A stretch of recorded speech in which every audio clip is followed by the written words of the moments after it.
হরে কৃষ্ণ, রাধে রাধে বন্ধুরা। আশা করি তোমরা সবাই খুব ভালো আছো, আর রাধা মাধবের কৃপায় আমিও ভালো আছি। তো আজকে চলে এসেছি আরও একটা নতুন ভিডিও নিয়ে, যে অক্ষয় তৃতীয়ার দিন আমি কিভাবে আমার গোপাল সোনাদের সাথে সেই দিনটা পালন করলাম। আর চন্দন যাত্রা তো অবশ্যই অক্ষয় তৃতীয়ার দিন থেকে শুরু হয়েছে।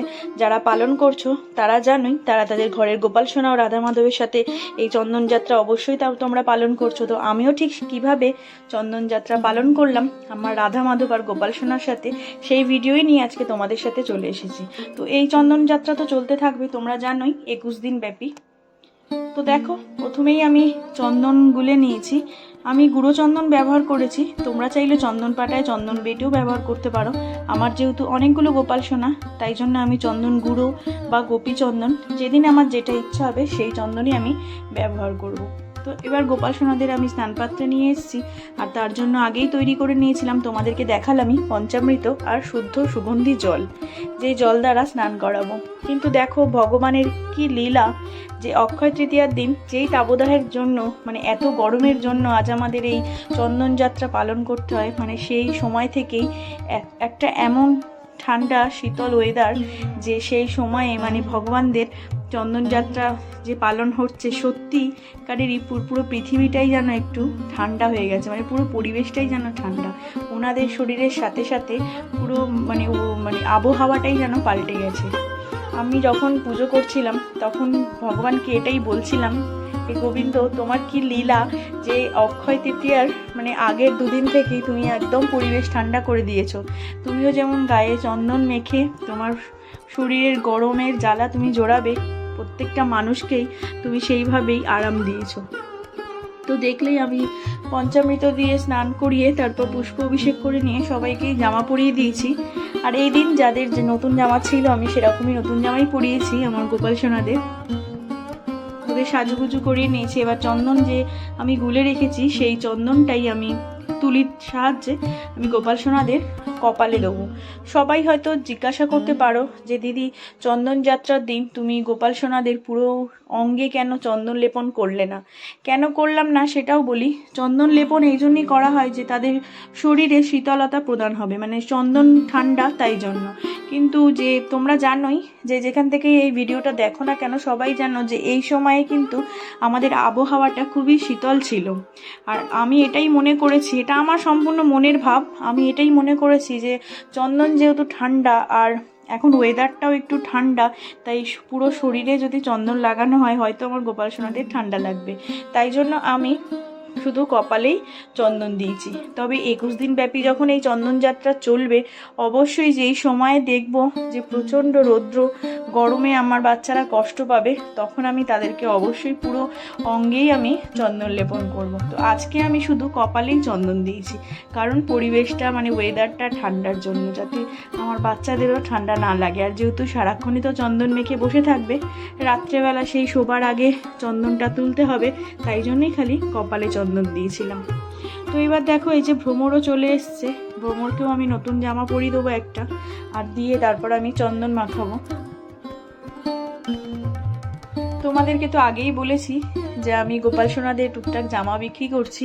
তোমরা যদি ভাবো কেউ যে আমার থেকে জামা নেবে, তো তোমরা অবশ্যই নিতে পারো। তো দেখো যেমন পড়েছে আমার গোপাল সোনারা, এরকম জামাই তোমরা আমার কাছে পাবে, একদম হাতে বানানো, কাপড়েরও একটু রং যায় না, আর সেলাইও যে ছিঁড়ে ফেটে যায় বাজারে কেনা জামার মতন, সেরকমও হয় না। তোমরা চাইলে আমাকে মেসেজ করতে পারো, এরকম জামা তোমরা নানান রকমের পেয়ে যাবে, যেরকম ভিডিওতে আমি দেখিয়েছিলাম ঠিক সেরকমই। অনেকে নিয়েওছে, তারা খুব ভালোও বলেছে এরকম জামা। তো তোমরাও চাইলে নিতে পারো। দেখো আমার ভ্রমরকেও কত মিষ্টি লাগছে এরকম জামাটা পরে। আর এই হারগুলো পরিয়ে দিলাম। হারগুলো এনেছিলাম আমি পুরী থেকে। আমি যখন পুরী ঘুরতে গেছিলাম, আমার সব বাচ্চাদের জন্যই নিয়ে এসেছিলাম এরকম একটা করে হার। সেই হারগুলো আজকেই ভাবছি পরিয়ে দেবো। দেখো সবাইকে ওই একইভাবে আমি চন্দন লাগিয়ে নিচ্ছি কপালে, তোমরা দেখতে থাকো। আর ভিডিওটা একটু বড় হয়েছে, তোমরা একটু ধৈর্য ধরে দেখো, আশা করি তোমাদের ভালো লাগবে। আর যদি ভালো লাগে তো একটা লাইক করো, কমেন্ট করে আমাকে জানাতে ভুলো না যে অক্ষয় তৃতীয়ার দিন আমার গোপাল সেবা তোমাদের কেমন লাগলো। আর একটু শেয়ার করে দিও, যাতে আরও অন্যান্য বন্ধুরাও দেখতে পারে যে আমি কিভাবে আমার মতন করে গোপাল সেবা করি।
মিষ্টি সোনাকে তো দেখলে কত মিষ্টি লাগছে, আর আমার ভুমুরিকেও দেখো কত মিষ্টি লাগছে। আর দুদিকে চুলটা দেওয়ার পর যেন আমার মেয়ে আরও সুন্দর হয়ে উঠেছে। ওকে একটু আদর করলাম, করে তারপর ওকে ওর জায়গায় বসিয়ে দেবো। খুব মিষ্টি লাগছে দেখো, যেন মায়া ভরা চোখে, চোখে যেন কি ভাষা আমি বুঝতে পারছি না। এবার রাধা মাধবকে নিয়ে চলে এসেছি স্নান করাবার জন্য। রাধা মাধবকে আমি পঞ্চামৃত দিয়ে স্নান করিয়ে নেবো, তারপর ওনাদেরকেও আমি শৃঙ্গার করাবো আর চন্দন লেপন করবো ওনাদেরও কপালে। তো দেখতে থাকো তোমরা।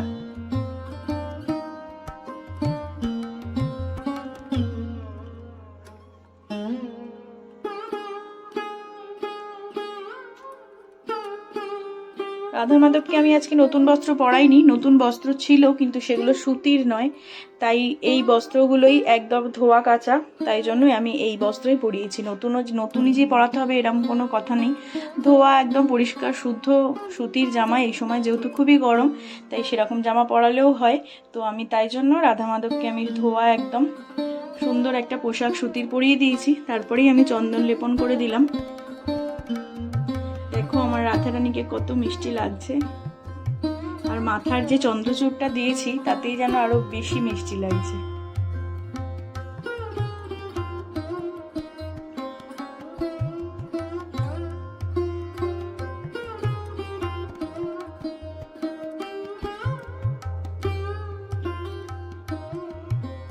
তোমরা চাইলে এরকম খিলাঙ্গিও পেয়ে যাবে যদি কেউ নিতে চাও। তো দেখো ওনারা তো ওনাদের জায়গায় বসে পড়েছেন। তো এবার চলে এসেছে আমার গুবলু বাবু। তবে আমার গুবলু বাবু কিন্তু তোমাদের সামনে আসলে বেশ হাসি খুশি থাকে, তোমরা বুঝতে পারো কিনা জানি না।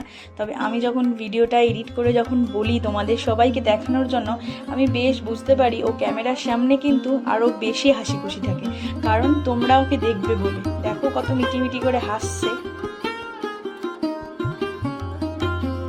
অনেকেই বলে যে দিদি সত্যি কি গোপাল সোনা হাসে নাকি এটা তোমার মনের ভাব? হ্যাঁ, হয়তো আমার মনের ভাব, কিন্তু সত্যিই যারা গোপাল সোনার সেবা করো তারা কিন্তু বুঝতে পারবে গোপাল সোনা কখন হাসছে আর কখন তার মুখটা গম্ভীর। আমরা যারা গোপাল সেবা করি তারা কিন্তু এটা সহজেই বুঝে যাই। অন্যান্য মানুষরা হয়তো বলতে পারে যে নাটক, গোপাল নাকি আবার হাসে, কিন্তু একদম সত্যি যারা গোপাল সেবা করো তারা ছাড়া এটা কেউই বোঝা সম্ভব নয়। তো দেখো আমার গুবলু আজকে একটা রাজস্থানী পাঞ্জাবি পরিয়েছি, আর ওই পুরী থেকে আনা হার ওরও জন্য এনেছিলাম, সেটাও আমি ওকে পরিয়ে দিলাম। রাজস্থানী পাঞ্জাবিটা পরে আমার গুবলু বাবুকে কেমন লাগছে কিন্তু তোমরা অবশ্যই আমাকে কমেন্ট করে জানিও। আর এবার ওকেও আমি কপালের মধ্যে চন্দন লেপন করে দিচ্ছি। আমার এই গুবলুর মধুর মিষ্টি মুখটা যখন আমি ভিডিওতে বলি তোমরা সবাই দেখবে বলে, যখন এডিট করে বলার পর যখন ছাড়বো, যখন আমি ওকে দেখি না, কি বলবো, একটা আলাদা রকমের আমার একটা মনের ভাব যেন হয় যে এত হাসছে কেন ও আজকে, এটা মনে হয়। তখনই আমি ভাবি ও বাবু ক্যামেরার সামনে আসলে বেশি হাসে। তো দেখো এবার আমি আমার রাইকেও স্নান করিয়ে নিচ্ছি। তো রাই জানি না কেন আজকে একটু মুখটা না গম্ভীর ছিল, আমি ঠিক বুঝতে পারিনি যে কেন ওর মুখটা গম্ভীর। জানি না তোমরা বুঝতে পারছো কিনা, আমার কিন্তু মনে হয়েছে। দাঁড়াও, তোমাদের যখন আমি ভালোভাবে দেখাবো না তখন বুঝতে পারবে যে আমার রাই কিন্তু আজকে গম্ভীর আছে। অন্য সময় কিন্তু রাই আরো হাসি খুশি থাকে।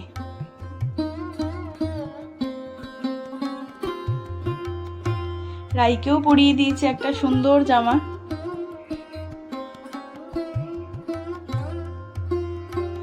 দেখো অন্য দিনের তুলনায় কিন্তু আমার রাই একটু হাসছে কম।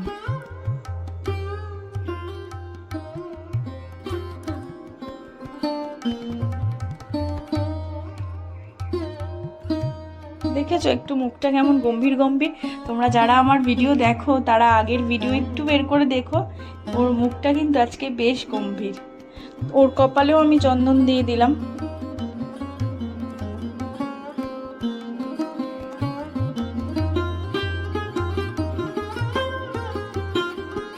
জানি না কেন হাসছিল, ও যে কানেরগুলো পড়েছিল ওই কানেরগুলো কি খুলে দিলাম বলে নাকি মুখটা এত গম্ভীর, ওই জন্য কি হাসিটা ওর বন্ধ হয়ে গেল নাকি বুঝতে পারিনি।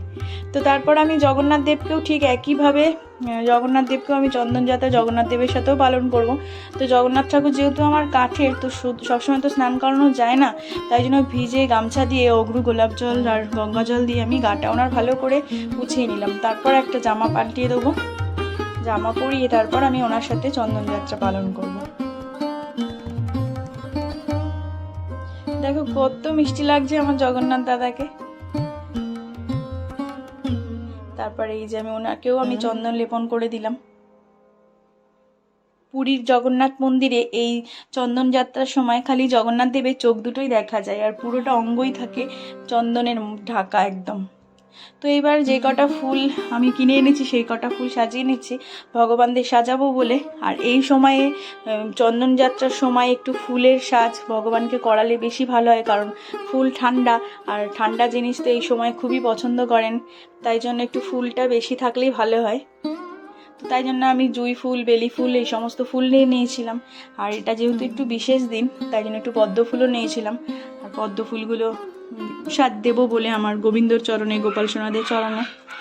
আর সব ঠাকুরের জন্যই ফুল এনেছিলাম, কারণ বিশেষ বিশেষ দিনে আমি আমার ঠাকুর ঘরে যত ঠাকুরই থাকুক না কেন সব ঠাকুরকেই ফুল মালা পরাই। তো দেখতে থাকো, আমি আগে ফুলগুলোকে শুদ্ধ করে নিলাম, একটু গোলাপ জল, গঙ্গার জল, কর্পূর সমস্ত কিছু ছিটিয়ে। আর দেখো গাছের তোলা ফুল আজকে একদম, মানে আজকে বলে না, এখন একটু কম ফুল ফুটছে।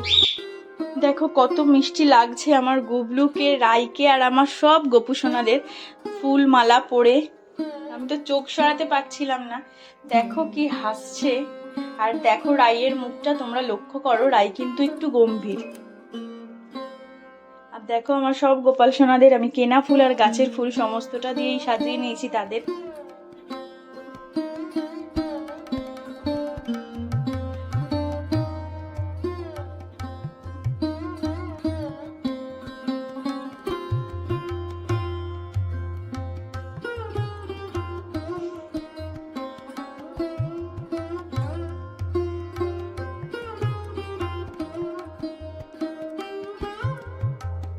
ঠাকুরকেও সাজিয়েছি, সবাইকেই সাজিয়ে দিয়েছি। আর দেখো ওই কলকে ফুলটা যে শিব ঠাকুরের মাথায় দিয়েছি ওটা আমার গাছেই হয়েছে আজকে, ওই তুলেই আমি দিয়েছি শিব ঠাকুরকে।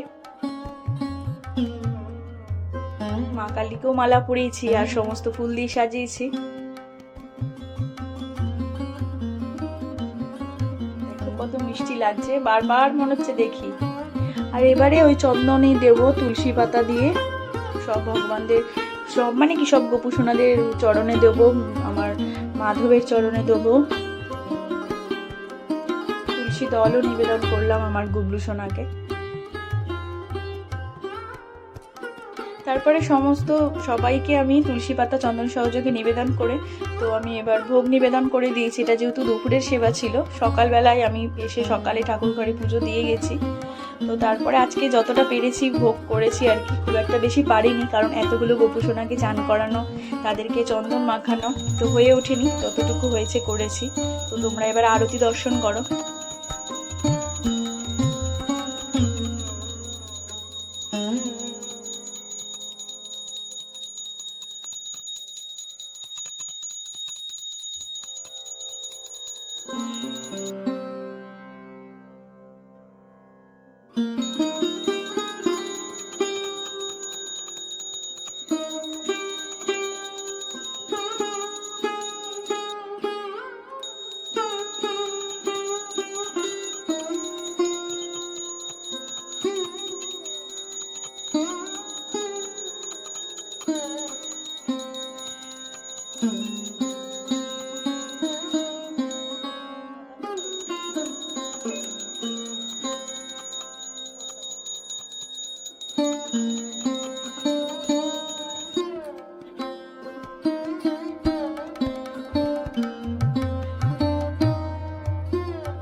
হাত জোর করে আমার গোবিন্দের কাছে আমি ক্ষমা চেয়ে নিলাম, আমার যদি কোনো ভুল ত্রুটি হয় যেন উনি আমাকে ক্ষমা করে দেন।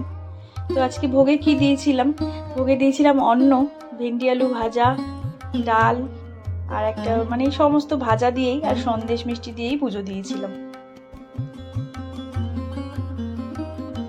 তো আজকের মতন আসি, দেখা হবে আবার অন্য কোনো দিন অন্য কোনো ভিডিও নিয়ে। তো আশা করি যদি তোমাদের ভিডিওটা ভালো লেগে থাকে তো একটা লাইক কমেন্ট শেয়ার করতে ভুলো না। তো আজকের মতন আসি। হরে কৃষ্ণ, রাধে।